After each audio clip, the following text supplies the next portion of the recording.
Jumpa lagi bersama Cocot Pidal ya Mok. Kita akan melanjutkan alur cerita dari Chensuo, yaitu di part ke-10. Langsung saja. Pas ku sikat makin cemberut dan cerat-cerit cerut. Pada part kali ini kita diperlihatkan Melo yang cemberut dikejar oleh Chensuo. Di sana Chensuo pun berkata, "Nona, mengapa kamu tiba-tiba marah? Jangan marah dong, tidak baik loh marah-marah." Lalu Melo pun menjawab, "Hah?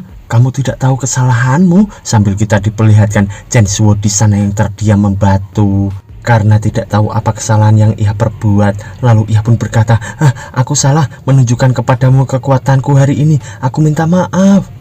Kemarin ketika kamu menyebutkan tingkat kultivasi, aku ingat bahwa aku tidak pernah menggunakan kekuatan spiritualku di sini. Jadi aku ingin mencoba kekuatanku bersama denganmu." Sambil terlihat Melo di sana yang makin emosi. Tapi tiba-tiba tangan dari Melo itu pun memegang wajah dari Chensuo. Di sana Chensuo pun berpikiran Melo akan memaafkannya. Tapi tiba-tiba Melo pun marah berkata, "Kamu bodoh." Ternyata ia pun emosi menjewer pipi Chensuo sambil berkata, "Jika kamu ingin aku menemanimu berlatih kultivasi, bilang dong dari awal. Jangan bikin kode yang aneh-aneh. Dan mengapa kamu mengatakan sesuatu kepadaku yang ambigu?" Sambil ia malu di sana karena kemarin ia sangka akan kikuk-kikuk bersama Chensuo. Lalu Chensuo pun berkata, "Benarkah kamu mau menemaniku berlatih kultivasi di halaman belakang setiap hari?" Lalu Melo pun menjawab, "Selain aku, siapa lagi yang bisa melakukan ini denganmu?" Chensuo pun berkata, "Melo, kamu adalah orang yang baik.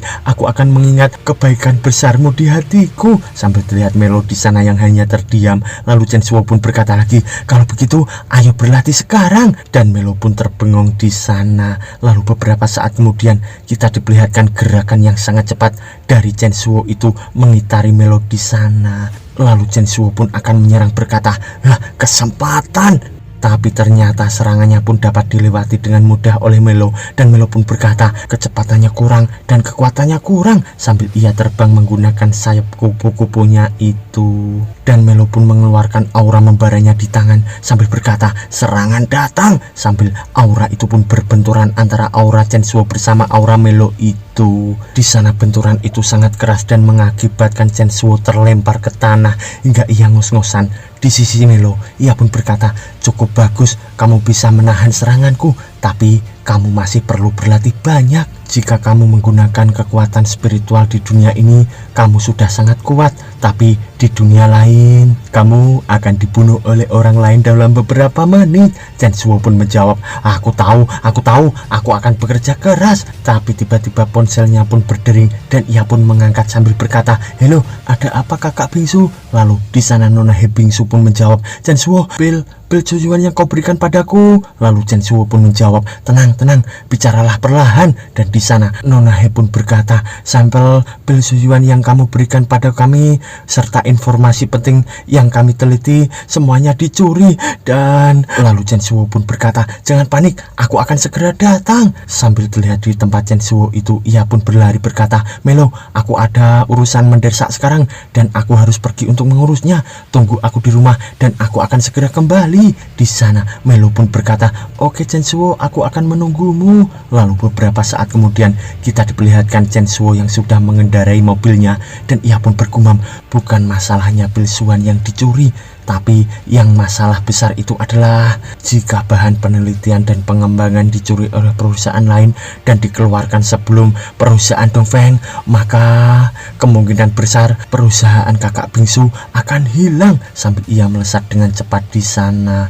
Lalu beberapa saat kemudian kita diperlihatkan gedung Dongfeng milik Nona He, dan beberapa saat kemudian kita diperlihatkan Chensuo yang terkejut melihat dua orang tergeletak di lantai dan ia pun berkata, "Ini bagaimana ini bisa terjadi?" Lalu Nona He dari samping pun menjawab, "Kami baru saja memanggil polisi, tapi kami tidak menyangka semuanya akan berubah menjadi seperti ini." Lalu pengawal dari belakang pun berkata, "Metode orang-orang ini sangat kejam, membunuh orang. CCTV dihancurkan dan tidak ada sidik jari yang tertinggal di tempat, dan peluru semuanya adalah peluru internasional. Tidak ada jejak yang dapat ditemukan sama sekali." sambil terlihat Chen Suo di sana yang emosi. Lalu ia pun bergumam, orang-orang ini pasti memiliki orang dalam. Jika tidak mungkin begitu akrab dengan lokasi. Dan jika mereka berani menggunakan senjata api, kemungkinan besar mereka adalah tentara bayaran asing yang setelah menyelesaikan misi mereka langsung pergi. Itu sebabnya mereka sangat berani. Lalu ia pun berkata,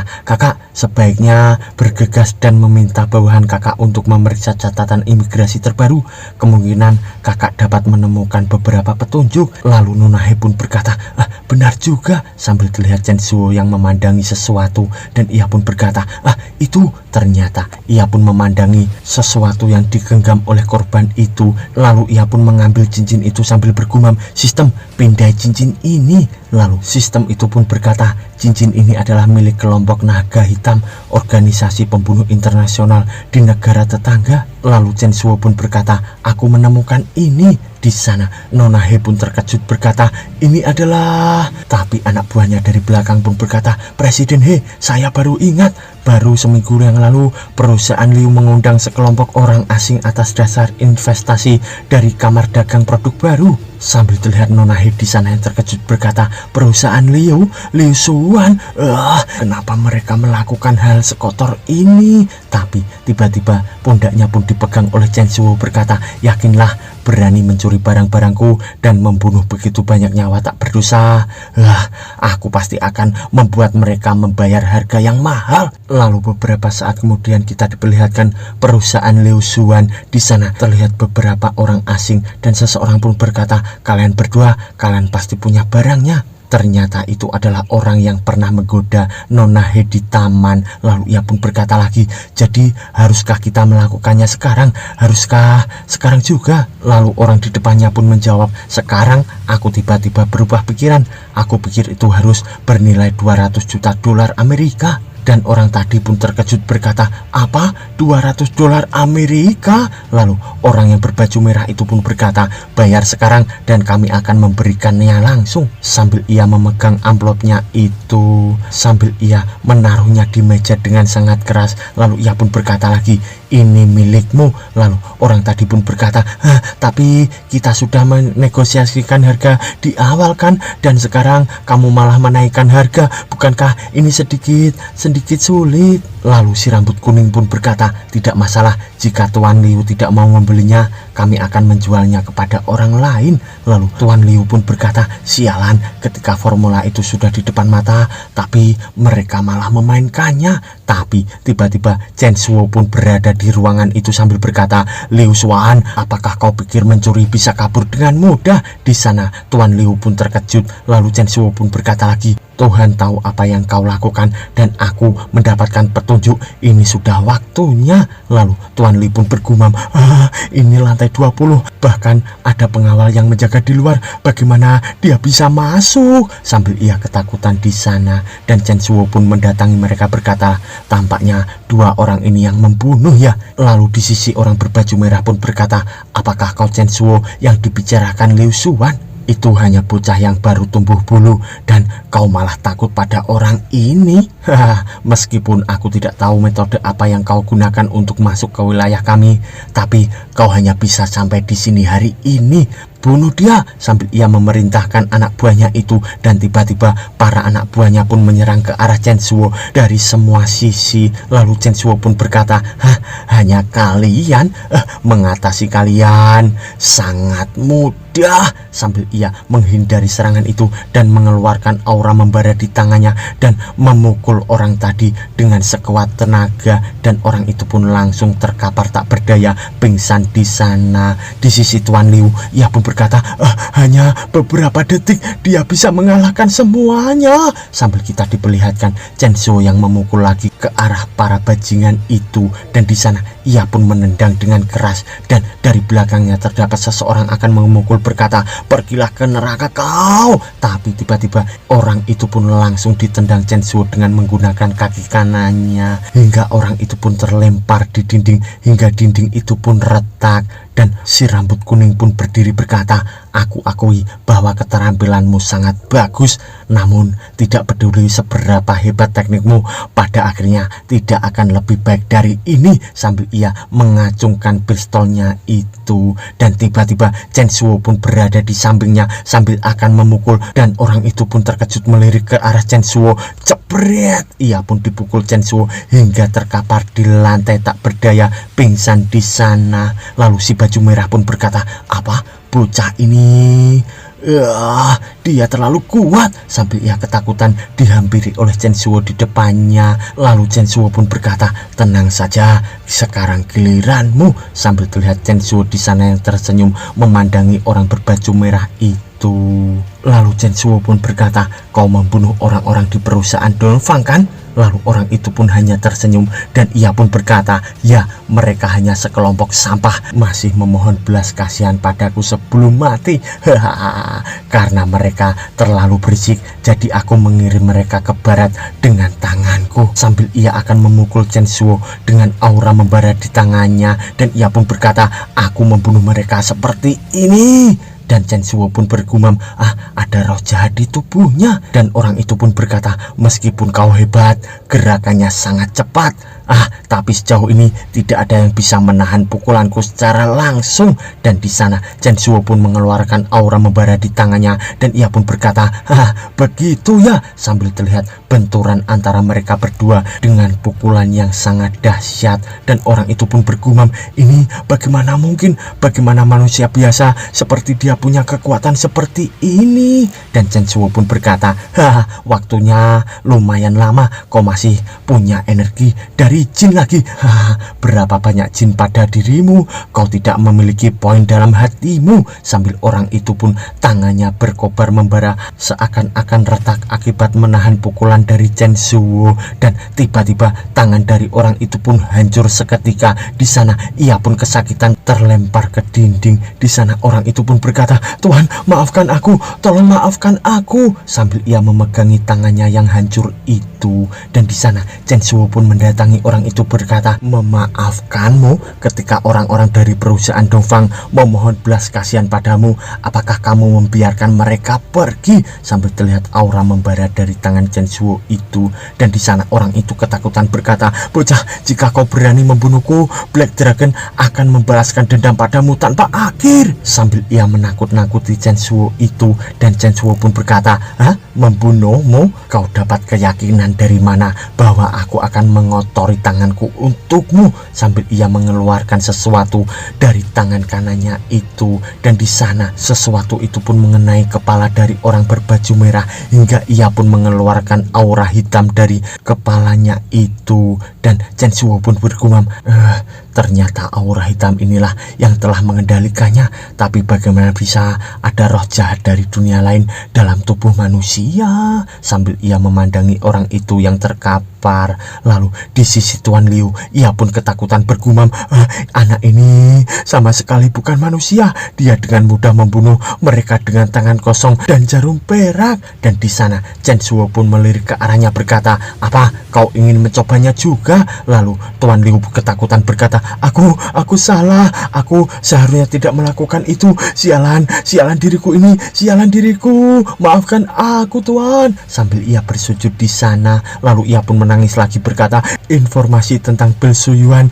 yang mereka ambil sekarang telah kembali ke pemilik aslinya, tolong biarkan aku pergi Tuan. Lalu Chen Suo pun menjawab, membiarkan kau pergi, bukankah itu terlalu mudah untukmu? Tapi tiba-tiba terlihat Nona He bersama polisi yang datang berkata, Chen Suo. Tapi tiba-tiba ia pun terkejut karena beberapa orang di sana pun sudah tergeletak dan Tuan Liu yang bersujud di hadapannya. Nona He pun berkata, apa kau baik-baik saja kan? Lalu Chen Suo pun menjawab, silahkan lihat ini, apakah ada sesuatu yang hilang di dalamnya? Sambil ia memberikan amplop itu. Dan Nona He pun berkata, semuanya masih lengkap. Terima kasih banyak untuk hari ini Chen Suo. Sambil ia senang di sana. Lalu Chen Suo pun pergi berkata, karena tidak ada yang hilang, maka aku akan menyerahkan sisanya kepadamu untuk ditangani. Lalu Chen Suo pun bergumam, ada apa dengan aura hitam itu?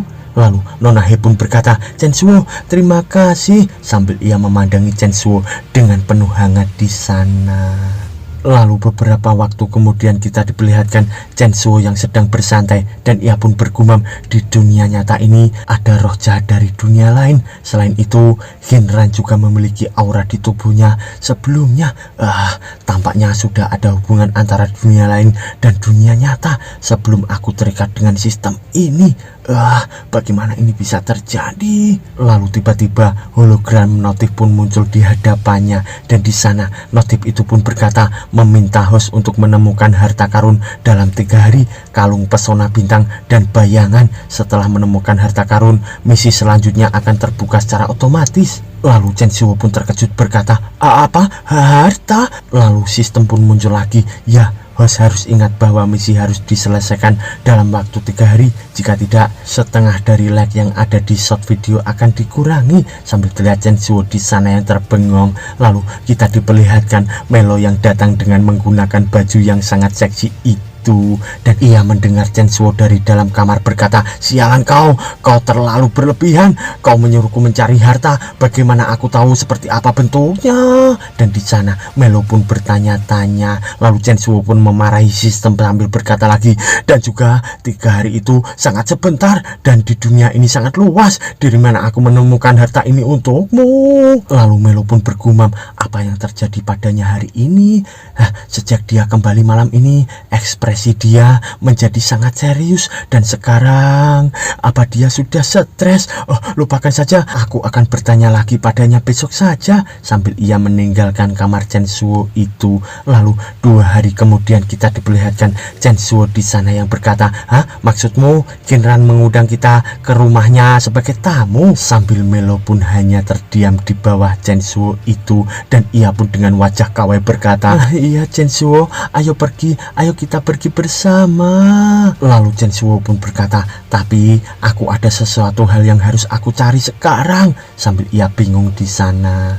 Lalu Melo pun berkata lagi, tapi mungkin jika kamu pergi hari ini akan ada kejutan yang tak terduga. Di sana Chen Suo pun berkata, ya itu baiklah kalau begitu. Dan beberapa waktu kemudian kita diperlihatkan rumah keluarga Qin, dan di sana Chen Suo pun berkata, Shinran, kamu sudah baik-baik saja sekarang kan? Lalu Shinran pun menjawab, ya berkat perawatanmu aku sudah baik-baik saja sejak saat itu. Lalu Chen Suo pun berkata, baguslah, dan ia pun memandangi kedua gadis itu sambil bergumam, setelah perawatan terakhir kali, aura di tubuhnya tampaknya menjadi lebih berlimpah. Sambil kita diperlihatkan aura tubuh Shinran yang berkobar membara dengan pandangan dari Chen Suo itu. Lalu Chen Suo pun bergumam, sebelum kekuatan spiritualnya tersumbat, seolah-olah kekuatan spiritualnya disegel oleh sesuatu. Dan di sana sistem pun berkata, setelah pengobatan terakhir host, kekuatan spiritual di tubuhnya dilepaskan lagi. Tapi hal yang aneh adalah bahwa kecuali dia, aku tidak bisa merasakan energi spiritual apapun pada keluarga Qin lainnya. Sambil ia memandangi Shinran bersama Melo itu, dan ia pun bergumam lagi, mungkinkah dia setengah manusia dan setengah peri? Di sana Shinran pun berkata, Chen Suo, datanglah ke kamarku untuk minum teh bersama. Aku memiliki sesuatu yang ingin aku tunjukkan padamu. Di sana Chen Suo pun berkata, oke, baiklah. Lalu beberapa saat kemudian kita diperlihatkan mereka yang menuju ke kamar Shinran, dan terlihat Shinran yang membuka pintu kamarnya. Di sana kamar Shinran pun sangat besar dan bagus. Shinran pun berkata, ini adalah kamarku. Di sana Melo pun berkata, wow, Sioran, kamarmu sangat indah. Lalu Shinran pun menjawab, Melo, kau terlalu memuji. Chen Suo pun berkata, seseorang pria yang memasuki kamar wanita sepertinya agak tidak pantas. Sambil ia sungkan di sana. Lalu Melo pun merangkul tangannya mengarahkan ke Boba sambil berkata, tidak apa-apa, ayo masuk, ayo masuk. Di sana Chen Suo pun berkata, oke kalau begitu. Dan beberapa saat kemudian kita diperlihatkan mereka bertiga yang memakan roti di sana. Lalu Melo pun berkata, wah, kue ini sangat enak. Shinran pun menjawab, makanlah yang banyak, jika kamu suka masih ada makanan lezat lainnya. Di sana Melo pun berkata, wah, mantap, ini sangat mantap. Sambil terlihat Chen Suo yang memakan sepotong roti, dan ia pun bergumam, melihat durasi waktu untuk misi semakin dekat, sampai sekarang belum ada petunjuk. Di sana Kinran pun berkata, by the way Chen Suo, aku mendengar dari Melo bahwa kamu bertanya tentang kalung yang disebut pesona bintang dan bayangan baru-baru ini. Lalu Chen Suo pun berkata, ya hanya saja aku belum memiliki petunjuk apapun. Dan ia pun bergumam, kapan gadis ini dan Melo tahu? Di sana Kinran pun berkata, aku memiliki kalung yang disebut pesona bintang dan bayangan. Sambil terlihat pelayannya dari samping membawa kotakan dan ia pun menaruhnya di depan Chen Suo. Terlihat kalung bermata biru yang sangat indah. Kinran pun berkata, aku tidak tahu apakah ini yang kamu inginkan. Di sana Chen Suo pun terkejut, lalu ia pun bergumam, ini bukankah ini sama persis dengan yang diberitahu oleh sistem 2 hari yang lalu? Sambil ia melihat ke arah kalung itu, dan Chen Suo pun bergumam lagi, tapi mengapa Kinran memiliki harta ini? Apakah dia? Sambil ia melihat ke arah Kinran itu, lalu Chen Suo pun bergumam, sistem pindah kalung ini. Dan di sistem pun berkata, pesona bintang dan bayangan fungsi dapat memurnikan energi jahat apapun, memiliki kemampuan penyembuhan yang kuat dan dapat dengan cepat memulihkan berbagai cedera. Di sana Chen Suo pun bergumam, benar, nama dan bentuknya semuanya persis. Ini adalah apa yang aku cari. Tapi ini milik Kinran. Jika aku meminta langsung padanya, itu akan terlalu tidak sopan. Dan di sana Kinran pun malah berkata, ambil saja Chen Suo. Sambil terlihat Chen Suo di sana yang terkejut, dan Kinran pun berkata lagi, Melo mengatakan padaku bahwa kamu sangat tertekan karena mencari kalung ini di dalam 2 hari terakhir ini. Jika kamu benar-benar membutuhkannya, ambillah Chen Suo. Lalu Chen Suo pun berkata, tapi ini kalung ini pasti sangat mahal kan? Aku tidak mau menerimanya. Dan Kinran pun berkata, jangan merasa malu, masih banyak kalung cantik lainnya di rumahku, jadi tidak masalah sama sekali. Sambil terlihat Chen Suo di sana yang terbengong. Lalu Kinran pun berkata lagi, jadi kamu dapat memilikinya. Anggap saja ini sebagai balas budi karena telah menyelamatkanku. Sambil Chen Suo di sana pun berkata, terima kasih Kinran. Dan ia pun bergumam, misi kali ini diselesaikan dengan lancar berkat bantuan mereka. Dan di sisi Melo, ia pun berkata, kita semua adalah teman baik, kita harus saling membantu, jadi jangan terlalu dipikirkan. Lalu kita diperlihatkan sistem yang berkata, selamat kepada host karena telah menemukan kalung pesona bintang dan bayangan. Host akan memulai misi selanjutnya, meminta host untuk segera pergi ke negara putri untuk membantu ratu menyelesaikan masalah. Di sana Chen Suo pun bergumam, apa? Ratu memiliki masalah lagi? Dan ia pun berdiri sambil berkata, Melo, aku akan melakukan perjalanan lagi untuk melakukan sesuatu, mungkin perlu sekitar setengah bulan, aku akan kembali. Jika kamu merasa bosan untuk berdiam diri di rumah, apakah? Dan di sana Kinran pun berkata, tidak apa-apa, silahkan, Melo bisa tinggal di rumahku dan aku akan menjaganya untukmu. Di sana Melo pun tersenyum berkata, aku benar-benar dapat tinggal di sini. Lalu Kinran pun menjawab, tentu saja Melo. Dan di sana mereka pun berpelukan sambil menatapkan boba mereka di sana. Lalu Chen Suo pun memandangi mereka berdua sambil bergumam, sekarang urusan Melo sudah diatasi, aku sekarang bisa pergi ke negara putri tanpa khawatir. Lalu beberapa saat kemudian kita diperlihatkan negara putri Tianqi. Di sana putri pun sedang memandangi air di kolam itu, dan ia pun bergumam, jika kamu ada di sana, aku akan sangat senang. Sambil terlihat bebannya yang mencotot itu. Lalu tiba-tiba dari atas sana terdapat Chen Suo yang keluar dari portal dengan terjatuh, dan ia pun ternyata terjatuh di air. Dan ia pun marah berkata, kau selalu seperti ini setiap pendaratan, kau tidak memainkan perananmu sesuai dengan keselamatanku. Jujur saja, apakah kau punya dendam padaku atau kau melakukannya dengan sengaja? Di sana sistem pun berkata, maaf, lain kali akan diperhatikan. Sambil terlihat Chen Suo yang menoleh ke arah belakang, dan ratu pun berkata, kalimat ini aku takut untuk memberitahumu. Sambil terlihat ia yang basah kuyup akibat Chen Suo yang terjatuh itu. Lalu di sana Chen Suo ketakutan berkata, ratu, yang mulia ratu, aku tidak sengaja. Sambil terlihat ratu itu yang memegang baju dari Chen Suo, dan ia pun ditarik mendekat ke arah muka ratu. Dan di sana ia pun berkata, kakak, apa yang kau inginkan? Lihat, kamu juga basah. Jika kamu tidak segera mengganti pakaianmu, itu akan membuatmu masuk angin. Di sana putri pun emosi berkata, walaupun aku masuk angin, memang kau peduli. Kau dengan jelas mengatakan bahwa kau akan segera kembali, tapi kau kembali sangat lama. Sambil terlihat Chen Shuo di sana yang terdiam. Lalu ia pun membanting Chen Shuo sambil berkata, sudah berapa lama ini? Sambil terlihat Chen Shuo yang akan terjatuh di kolam itu. Tapi tiba-tiba Chen Shuo pun menarik baju dari ratu itu, dan ratu pun terkejut hingga mereka berdua pun jatuh di kolam tadi. Chen Shuo pun berkata, ratu, kau tidak apa-apa kan? Sambil kita diperlihatkan ratu itu yang basah kuyup dengan boba yang sangat mantul di sana ya Mo. Lalu Chen Shuo pun berkata, sial, itu sangat besar, aku hampir melihatnya lagi, ini membuat si Udin berdiri dan bersambung Mo.